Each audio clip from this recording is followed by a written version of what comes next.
I will tell you this, if we don't find a solution, it's going to go on for a long time. There's not going to be any bend right here. Stark messages from President Donald Trump as the government shutdown rolls into its third week. Trump issuing this warning to top Democrats today. Schumer and Nancy Pelosi and myself can solve this in 20 minutes if they want to. If they don't want to, it's going to go on for a long time. The president spoke before heading to Camp David for a retreat with White House staff on border security and other topics. It's the first time he leaves the White House since the funding impasse began. More talks between White House officials and congressional leaders were also set for today to find an end to the political stalemate. But there could be some compromise on the horizon. What's driving this is the president's desire to change the conditions at the border.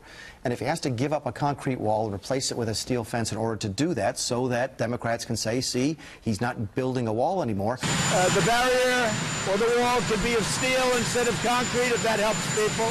Trump confirming on Twitter after the meeting that the wall will now be a steel barrier rather than concrete. With no breakthrough at the negotiating table, Nancy Pelosi says House Democrats will start passing individual bills to reopen parts of the government this week, starting with the Treasury Department, to ensure that American families are getting their tax refunds on time.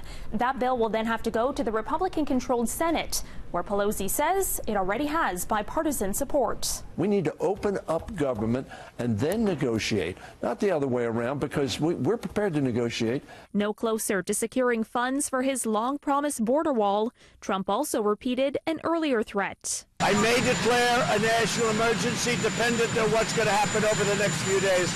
Look, if Harry Truman couldn't nationalize the steel industry during wartime, this president doesn't have the power to declare an emergency and build a multi-billion-dollar wall on the border.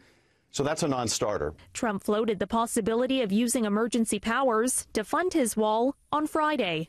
I may do it, but we can call a national emergency and build it very quickly.